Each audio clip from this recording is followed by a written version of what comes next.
Barbara Koepal is a Washington-based investigative reporter. She has written numerous articles for The Nation, Newsweek, and other publications. Barbara? The first piece on Iraq was not about the Iraqis because I couldn't get any information, but the first piece that I did was on U.S. veterans who were suffering terribly because they had been exposed to nerve gas in 1991 when we went in with Desert Storm. We blew up the dumps, the munitions dumps, and they had no protective clothing, and they were just hit with nerve gas, the same type that went off in the Tokyo subway. And many of them are dying. They have very high rates of brain cancer, among all sorts of other diseases. But after that, I wanted to find out what was happening in Iraq with the population there. And I learned some of the things that people were, especially of what Dr. Caldecott was talking about. It is a huge wasteland today, and it would be considered a toxic waste dump anywhere in the United States, and the EPA would say it would have to be cleaned up.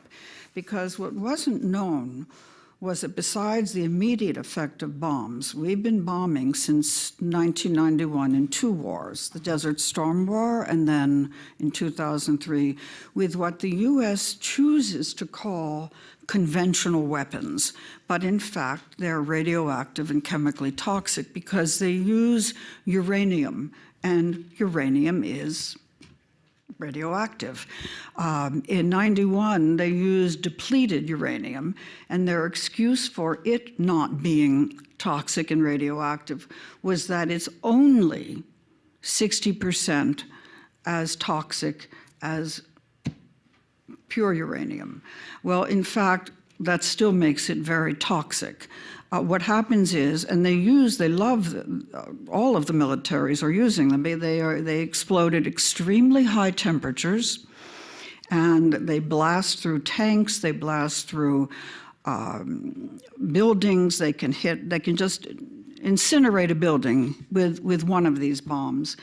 And then that's when the worst stuff happens, not just the effect from the blast, but then it releases because they explode at such high temperatures, they produce radioactive dust. And the dust floats through the air. People breathe it. It gets into people's lungs. And from the lungs, it goes into the blood, into the lymph system. It gets carried into the genes. The genes, as Dr. Caldecott had said, mutate, and they create all sorts of birth defects that she had described, and other cancers. In fact, Iraq has the dubious distinction of leading the world in lymphoma and leukemia. In 2004, and it's interesting because there was only one report that the WHO did, and that was in 2004. I've tried to get follow-up numbers. They don't exist. But in 2004, Iraq had over 400 cases of lymphomas per 100,000 and 325 leukemias. Of course, the dubious distinction went to Afghanistan after that. They're number 2. By way of comparison, the US had 78 lymphomas and 62 leukemias. Turkey had about 100. The US admits, and that, of course, causes all of these cancers that Dr. Caldecott described and the birth defects. I've seen pictures. In fact, my editors didn't want to use them. They said they were too horrible when my piece came out last spring.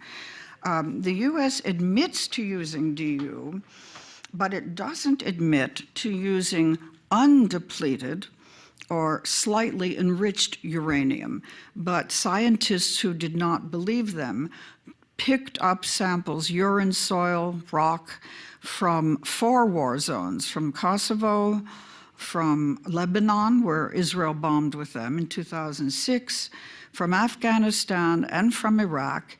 And these samples were tested in respected labs in Europe, in Germany, Wales, Britain, Switzerland, and they found higher than normal undepleted and and slightly enriched. What they also found, which was perhaps even more terrifying, was U-236, which is a man-made material that you get when you have a nuclear power plant and you burn nuclear fuel, and you have nuclear waste, which is, of course, radioactive.